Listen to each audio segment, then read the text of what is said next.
What's going on, guys? This is Sydney Cumbie once again, doing yet another makeup video. Today I am going to be doing a zombie again, but I'm going to go a little different with it, and I am going to actually do a prosthetic. Ta-da! I'm going to do a prosthetic by RBFX. Just some crazy, outstanding, awesome prosthetics.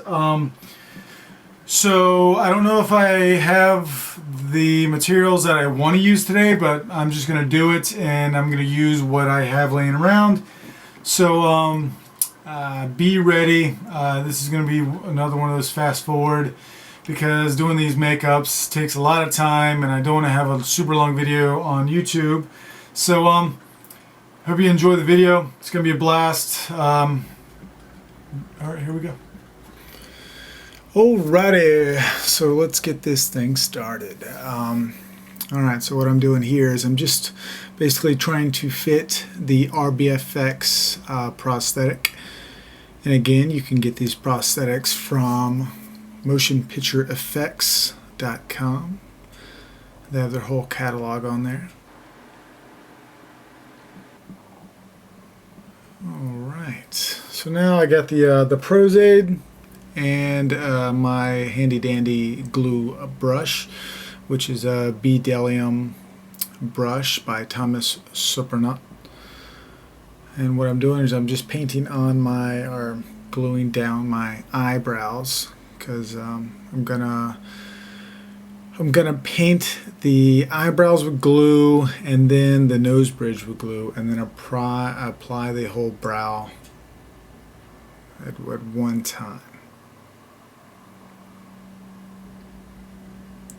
That's just, I'm just using a little bit of 99% alcohol right there. I didn't have any ready. So what I'm doing is I'm just positioning it to fit correctly. And I mean, the glue is still wet, so it's gonna stick, but you'll also be able to pull it up pretty easily if the glue is still wet, which is why I apply it when it's still wet, so I can reposition if it doesn't fit right.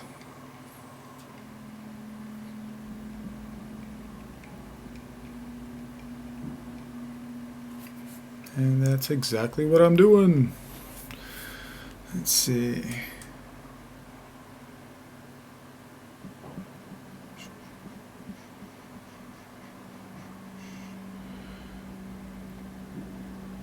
And this appliance is actually my first zombie appliance. I have another video on here with another zombie appliance, but this was my first one. I just have yet to edit it, so this is I'm finally getting to it. And what they call this the like a raccoon, I guess, prosthetic brow, or whatever you want to say, raccoon, or I mean, there's other terms for it, but I've heard the raccoon a lot.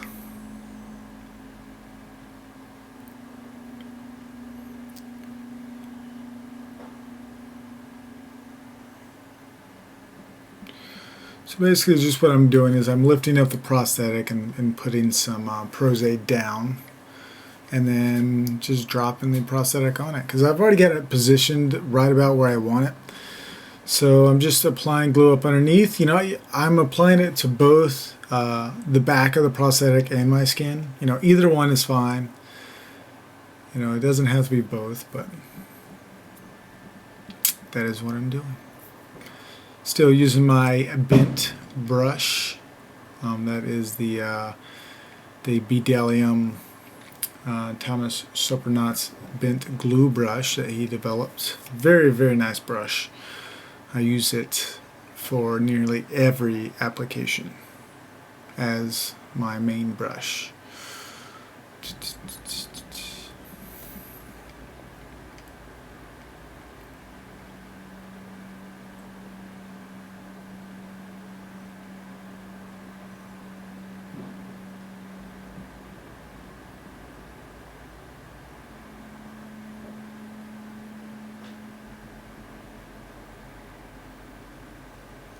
Alright, it's nearly down.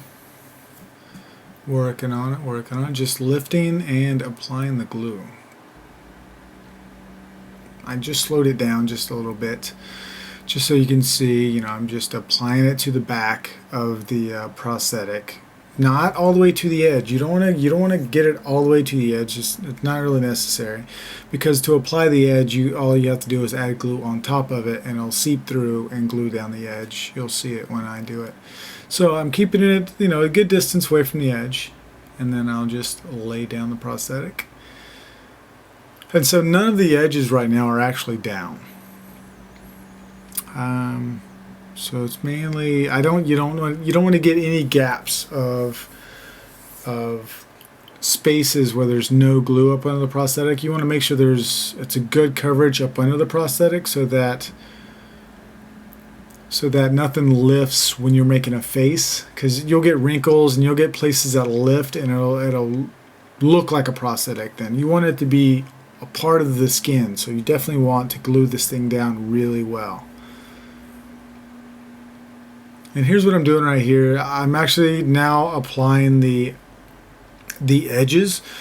So I'm just putting the Prosaid on top of the edge, because the foam latex is very porous, and it's going to soak up the glue or Prosaid, and it's going to seep through and glue down the edge for you.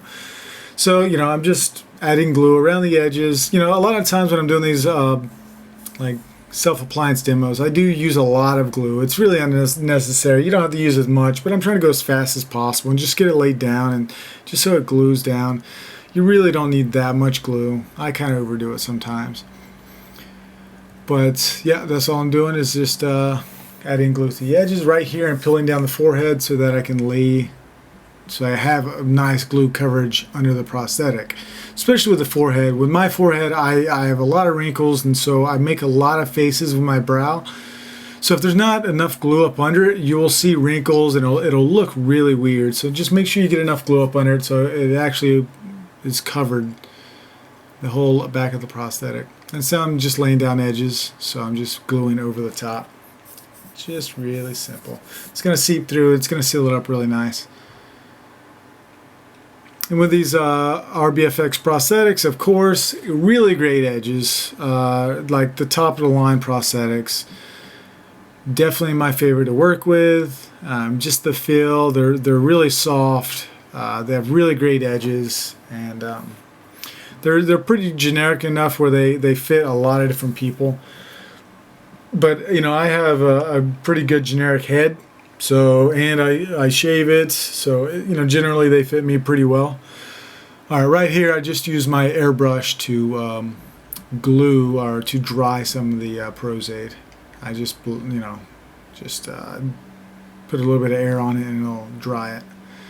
I'm using the back end of my brush a lot. I'll put a little bit of 99% alcohol on the back end of my brush, and then I'll push down on the prosthetic, so my brush doesn't stick to the prosthetic, but it also will hold it down, so that the glue has time to dry and hold it.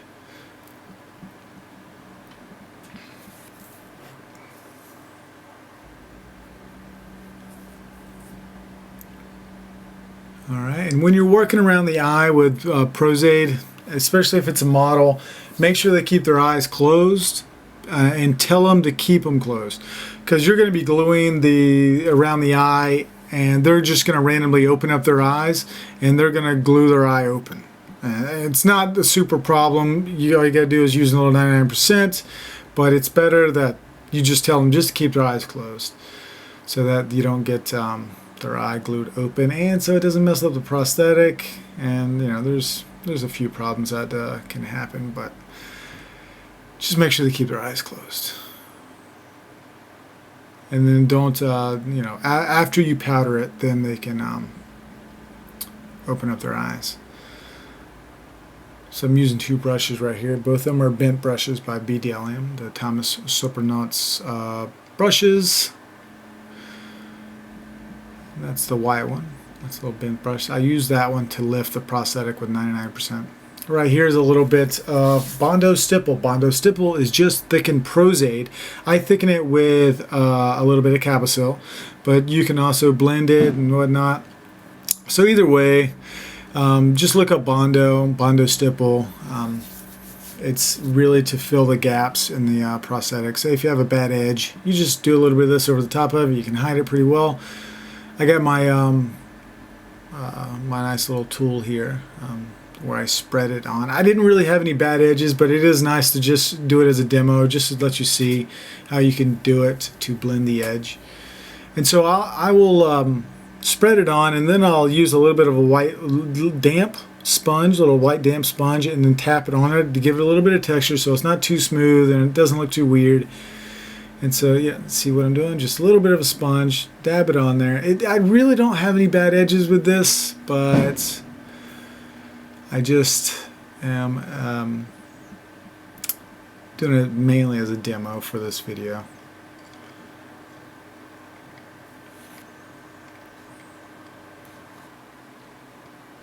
Alright, still doing the Bondo Stipple. With Bondo, you can also make transfers. Make sure you guys check out the Prosaid or Bondo transfers. Those are pretty nice prosthetics as well. And here I'm just I was just powdering my around my eye so I can open it. And I'm doing a little bit more powder. Generally, I don't powder the whole thing because I'm going to go over with PAX paint anyways. But right here, I just went ahead and powdered the whole thing. And still adding a little bit of Bondo. I might notice maybe the Bondo caused a little bit of an edge, so now I'm just tweaking it just a little bit.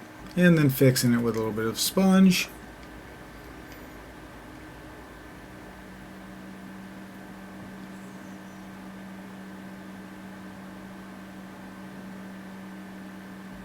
Putting a little bit of Prosaid on top of that Bondo Stipple. And now what I have here is Mels PAX paint. I have a lot of their skin tone PAX paints, so I think that was an alabaster. It's a really like a white color, and I figured generally I like to match the skin tone, and then go over with different colors, whatever color I want to make the zombie. But here I was gonna make the zombie really pale, really white. So I thought I'll just use the alabaster and just do it all over my face with the PAX. And what I have here is I'm just basically stippling it on with this white sponge, just going all over just to seal the foam prosthetic, because you need to seal the prosthetic so that you can paint over it with any other type of paint. So the PAX is basically going to seal the porous prosthetic.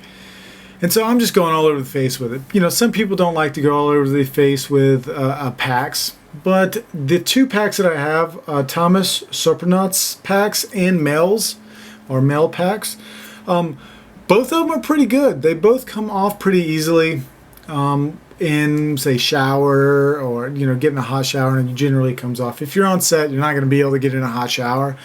But I've never really had a problem taking this off. Use a little bit of isopropyl, maybe some 99, and boom, you can just take it off. Those two PAX paints are pretty good. And I'm just going all over the skin, just stippling it off, feathering it past the prosthetic, just going all over. It's not super necessary to do this. I generally like to try to match the skin tone, then go over with different colors. But I just did it for this one. And then right there is like, you know, some Nye like cream. Or like just the cream. They all come from the bruise wheel, and so I just put them in these little containers, and now I'm just going to do some underpainting. I got another bdellium brush. I'm going to get a little bit of 99% on the brush and try to spread this cream makeup, just to do some highlights under the eyes and some like wrinkles, grooves, or whatever. You know, I'm doing some purples. I'll do some reds. And then I'll go over it again. This is just underpainting. This is just basically sculling myself out a little bit. Not going, you know, it's going to look really terrible to begin with, and then slowly you build on top of it, and it starts to come together really well. And that's the thing about the foam prosthetics. There's a solid color. They're not like silicone, where silicone has a transparent, you know, like flesh-looking, you know, tone to it. You actually have to paint foam to look like skin. I like to do it with tons of layers.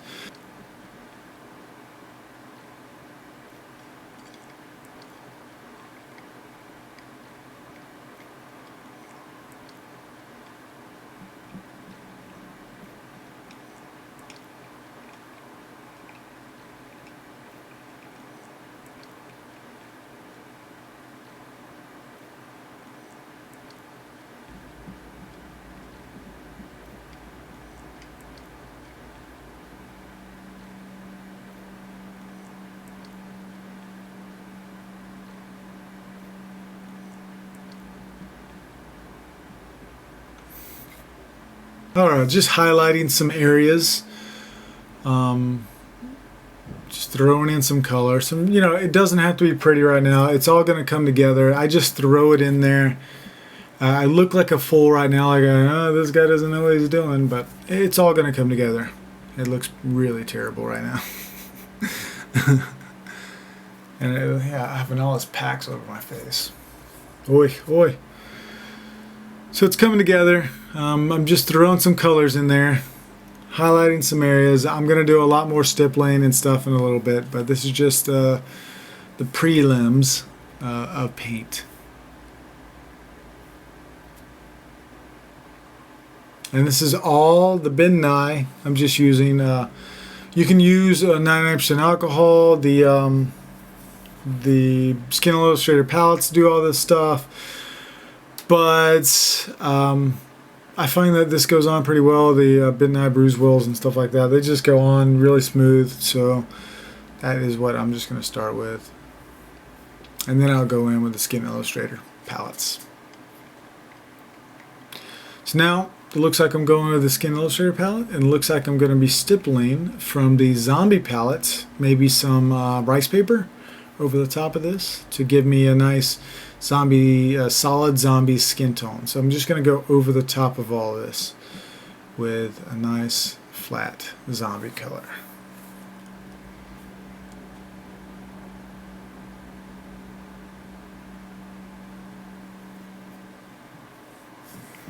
And this is just going to go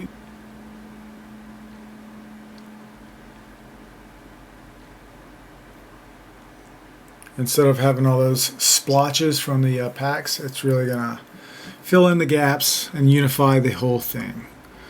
Go over all, you know, this all the painting that I just did. I knocked it down, as you can see. It looks like a really pale purple. And when I do a makeup, I use a ton of different products, especially painting. I don't really have one preference. I do like Skin Illustrator, which I'm using right now. I'm using a Lividity, because Lividity is a really, really great universal monster color. I really like it. It's like a purpley red.